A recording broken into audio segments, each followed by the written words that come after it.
আমরা ভদ্র, কিন্তু আমরা বোকা নই। আমাদের ভদ্রতার এই উপহারকে কেউ যেন দুর্বলতা মনে না করে। ভদ্ররা যখন শক্ত হয় তখন কি পরিমাণ শক্ত হতে পারে 15.5 বছর তা বাংলাদেশ দেখেছে।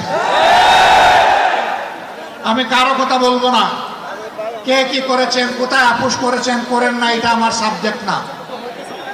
কিন্তু মহান আল্লাহর পর ভরসা করে মহান আল্লাহকে সাক্ষী রেখে বলছি 15.5 বছর মহান আল্লাহর দেওয়া শক্তির কারণে, মহান আল্লাহকে ভয় করার কারণে বাংলাদেশ জামাতে ইসলামী কোনো অপশক্তির কাছে কখনো মাথা নত করেননি। জীবন দিয়েছে, আপোষ করেনি। বহু আপোষের প্রস্তাব আমাদের কাছে এসেছিল। ফাঁসির কাস্টে নেতৃবৃন্দকে পাঠিয়ে দেওয়ার আগে জনে জনে দফায় দফায় প্রস্তাব এসেছিল।